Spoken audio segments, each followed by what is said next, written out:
Assalamualaikum warahmatullahi wabarakatuh. Bismillah, alhamdulillah, salatu wassalamu ala rasulillah Muhammad ibn Abdullah wa ala alihi wa sahbihi wa mawalah.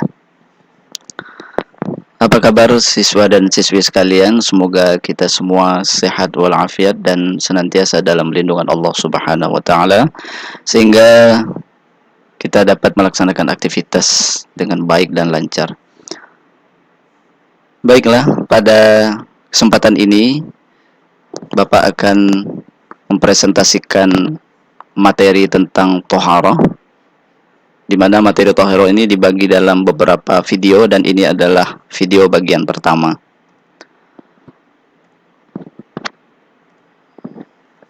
Pada bab pertama ini, yaitu tentang toharoh, kompetensi dasar yang harus kalian kuasai. Yang pertama adalah memahami hadas dan najis dan tata cara menyucikannya. Kemudian yang kedua, kalian dapat mendemonstrasikan tata cara bersuci dari hadas dan najis. Baik, langsung saja kita pada pengertian toharoh. Secara bahasa, toharoh itu dari bahasa Arab at-toharatu, yang berarti bersih atau suci. Sedangkan secara istilah, toharoh adalah menyucikan badan, pakaian, dan tempat dari hadas dan najis. Adapun dalil dari toharoh ini, yang pertama adalah di dalam Al-Quran surah Al-Baqarah ayat 222. A'udzubillahi minasyaitonirrajim. Innallaha yuhibbut tawwabina wa yuhibbul mutatahhirin. Sesungguhnya Allah menyukai orang-orang yang bertaubat dan menyukai orang-orang yang menyucikan diri. Kemudian Rasulullah SAW bersabda, "At-tahuru syatrul iman, walhamdulillahi tamla'ul mizan." Bersuci adalah sebagian dari iman dan ucapan alhamdulillah memenuhi timbangan. Hadis riwayat Imam Muslim. Berikutnya adalah tentang alat atau benda yang dapat digunakan untuk bersuci. Yang pertama, ada benda padat. Namun tidak semua benda padat itu bisa kita jadikan alat untuk bersuci. Syaratnya yang pertama, benda padat itu harus kesat. Kesat ini maksudnya kasar, tidak licin, dan kering, sehingga permukaannya itu bisa menangkap najis yang akan dibersihkan. Kemudian yang kedua, benda padat tersebut harus suci. Artinya bukan barang najis dan tidak boleh terkena najis lain. Kemudian ketika membersihkan najis menggunakan benda padat ini, maka dia harus sampai bersih, minimal 3 kali. Jadi kalau pakai batu, misalnya di sini contohnya yang pertama batu, minimal harus menggunakan 3 batu. Atau 1 batu tapi memiliki sisi yang lebih dari 3 sisi. Atau menggunakan kertas, contohnya bisa juga kayu dan lain sebagainya. Jadi harus kasar. Kalau licin seperti permukaan kaca yang licin tentu tidak bisa menangkap najis yang akan dibuang. Kemudian pastikan kalau akan bersuci menggunakan benda padat ini, kotorannya yang akan disucikan itu tidak melebar kemana-mana. Jadi hanya di tempat keluarnya saja. Jadi kalau misalnya BAB, kotorannya udah kemana-mana, tentu akan sulit menggunakan benda padat ini. Kemudian yang kedua, alat yang bisa digunakan untuk bersuci adalah benda cair. Benda cair ini maksudnya adalah air. Dan tidak semua air bisa digunakan untuk bersuci. Karena yang bisa digunakan untuk bersuci adalah air yang suci dan menyucikan. Oleh karena itu, selanjutnya kita akan mempelajari tentang jenis-jenis air. Baik air yang bisa kita gunakan untuk bersuci maupun yang tidak. Jenis air yang pertama adalah air yang suci dan menyucikan. Thahirun, mutahhirun, atau disebut dengan air mutlak. Air yang suci dan menyucikan ini, airnya suci, bisa diminum, bisa untuk masak dan lain sebagainya, dan bisa digunakan untuk bersuci, bisa untuk berwudu, bisa untuk membersihkan najis, mandi dan lain sebagainya. Yang termasuk dalam air yang suci dan menyucikan ini ada 7 jenis, antara lain ada air laut, air hujan, air sumur, air salju, air embun, air mata air, dan lain-lain. Kemudian yang kedua, air yang suci tapi tidak menyucikan.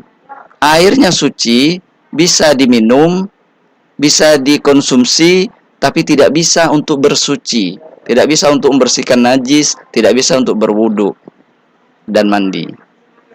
Nah, air yang suci tapi tidak menyucikan atau thahirun ghairu mutahhirun ini ada 2 jenis. Yang pertama adalah air yang sudah berubah zat dan warnanya karena bercampur dengan benda lain yang juga sama-sama suci. Jadi sifat asli airnya itu sudah berubah. Contohnya misalnya air kopi. Jadi aslinya adalah air hujan misalnya, yang kemudian direbus, kemudian dicampur kopi, dikasih gula, akhirnya berubah wujudnya menjadi air kopi. Maka ketika sudah menjadi air kopi, itu sudah thahirun ghairu mutahhirun. Airnya suci, bisa diminum, tapi tidak bisa digunakan untuk menyucikan, tidak bisa dipakai untuk berwudu dan lain sebagainya. Kemudian yang kedua, air buah-buahan, misalnya air tebu, air kelapa dan lain sebagainya. Air jenis ini bisa dikonsumsi karena sifatnya yang suci, tapi tidak bisa digunakan untuk menyucikan. Kemudian yang ketiga, air makruh. Air makruh ini sebaiknya dihindari, walaupun sah seandainya dipakai untuk bersuci. Jenis air makruh ini adalah air musyammas. Apa air musyammas itu? Yaitu air yang berada di dalam wadah yang terbuat dari besi, kemudian terjemur oleh sinar matahari. Maka air ini makruh untuk digunakan bersuci karena bisa menyebabkan penyakit pada kulit kita. Kemudian yang keempat, air bekas pakai atau air musta'mal. Maksudnya adalah air yang bekas digunakan untuk berwudu atau air bekas mandi. Maka air ini sifatnya tidak bisa digunakan untuk menyucikan karena sudah merupakan air bekas bersuci. Namun air musta'mal ini adalah air yang tidak sampai 2 kullah. Nah, untuk pembahasan air 2 kullah ini akan dibahas kemudian. Jadi air yang lebih dari 2 kullah, dia tetap bisa digunakan untuk bersuci walaupun sudah bekas dipakai. Misalnya air yang ada di sungai atau di kolam yang besar, walaupun kita berwudu di atasnya, kemudian mengambil air di situ lagi untuk berwudu lagi misalnya, maka tidak masalah. Jadi hanya air yang jumlahnya sedikit saja yang bisa musta'mal. Dan yang terakhir adalah air yang terkena najis atau air mutanajjis.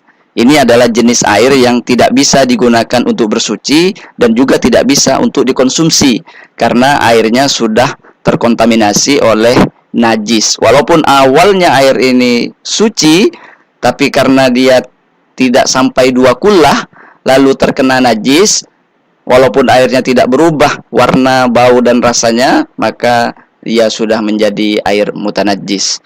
Tapi kalau airnya itu lebih dari 2 kullah, kemudian terkena najis, dan najis itu tidak mengubah terhadap sifatnya, bau, warna, dan rasanya, maka air itu tetap bisa digunakan untuk bersuci. Jadi bukan air mutanajjis. Kecuali walaupun airnya banyak, kemudian kemasukan najis, lalu najis itu sampai mengubah terhadap bau, warna, dan rasanya, maka air tersebut menjadi air mutanajis. Berikutnya, pembagian air berdasarkan volumenya atau jumlahnya.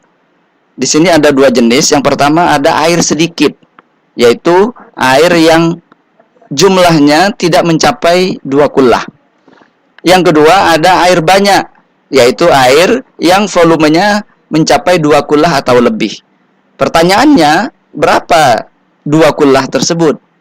Ukuran 2 kullah menurut para ulama itu sama dengan 216 liter. Jika diukur dengan suatu wadah, kira-kira wadah tersebut memiliki panjang dan lebar serta tinggi 60 cm atau 60 cm persegi atau 1 zira. Jadi kalau ada wadah yang panjang, lebar, dan tingginya 60 cm, maka isi di dalamnya itu sama dengan 2 kullah. Nah, efek dari ukuran 2 kullah ini sebagaimana yang dijelaskan tadi. Jadi kalau air sedikit kemasukan najis, maka otomatis menjadi mutanajis. Sementara kalau air banyak kemasukan najis, jika tidak berubah warna, rasa, dan baunya, maka air itu tetap suci. Demikian materi tentang toharoh pada bagian pertama ini. Semoga bermanfaat. Jangan lupa tonton video-video berikutnya. Terima kasih. Wassalamualaikum.